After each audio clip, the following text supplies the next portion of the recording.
सांगली जिल्ह्यातील मिरज येथे घडलेल्या घरफोडीच्या घटनेचा छडा पोलिसांनी अवघ्या 24 तासात लावला असून 3 सराईत आरोपींना अटक करण्यात आली आहे. पोलीस अधीक्षक तुषार दोशी, अपर पोलीस अधीक्षक कल्पना बारावकर आणि उपविभागीय पोलीस अधिकारी प्रणिल गिल्डा यांच्या मार्गदर्शनाखाली विशेष पथकाने ही कारवाई केली आहे.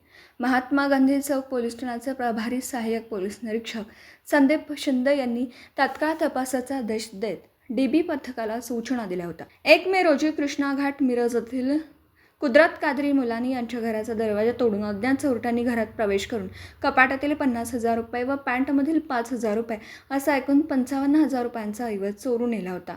या घटनेनंतर महात्मा गांधी चौक पोलीस ठाण्यात गुन्हा दाखल करून तातडीने तपास सुरू करण्यात आला. तांत्रिक माहिती व गुप्त बातमीदारांच्या मदतीने पोलिसांनी संशयितांचा माग काढला. मिळालेल्या माहितीनुसार सराईत गुन्हेगार किसन उर्फ बोबड्या उमाशंकर कुंभार यांनी आपल्या 2 साथीदारांसह ही घरफोडी केल्याचं समोर आलं. त्यानुसार पोलिसांनी हरिपूर रोड परिसरात सापळा रचून किसन कुंभार, ऋतुराज गजगेश्वर आणि समर्थ डवरी या तिघांना ताब्यात घेतला. चौकशीत त्यांनी गुन्ह्याची कबुली दिली.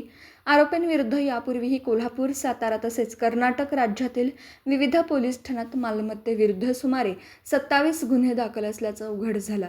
मुख्य आरोपी किसन कुंभार याला यापूर्वी तडीपार करण्यात आलं होतं. सदर आरोपींना न्यायालयासमोर हजर केलं असता त्यांना 5 मेपर्यंत पोलीस कोठडी सुनावण्यात आली आहे. या प्रकरणाचा पुढील तपास police head constable Shankar Gaikwad करत आहेत. पोलीस प्रशासनाने नागरिकांना आवाहन केलं की मालमत्तेविरुद्धच्या गुन्ह्यांबाबत कोणतीही माहिती असल्यास तात्काळ पोलिसांना कळवावी.